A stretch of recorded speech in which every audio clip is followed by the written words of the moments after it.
Is it really lack of funding or is it mismanagement of funds? I'm asking that this year, for example, the federal government has budgeted 45.2 billion for the Nigerian Correctional Service, and about 38 billion is going to feeding.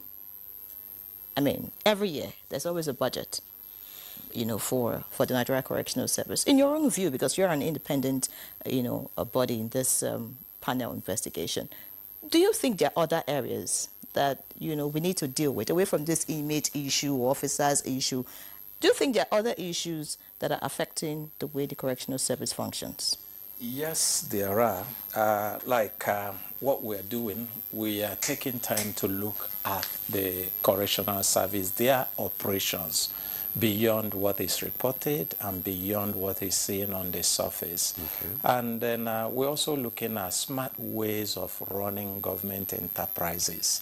Funding, of course, is an issue, and I know it's not peculiar to correctional service because I can't point to any government agency that gets sufficient funding. I'm sure when NTA was funded by government, they never got enough. But again, that doesn't mean that there is no room for improvement in funding.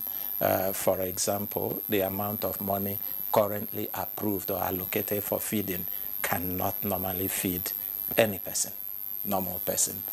750 naira is what they are currently feeding with, even though there's an approval for 1,125 naira, which has not kicked off.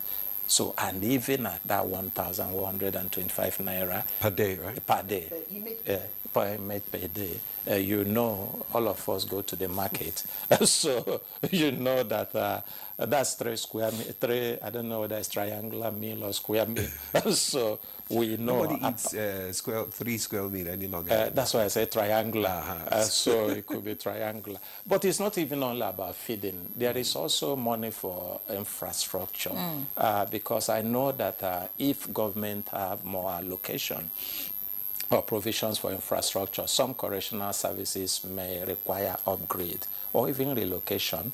Like some of them that where they are located when they started were good enough, but urbanization have taken over those places that they are no more good for, where you keep high-risk inmates. So, and so many other things, including their logistics.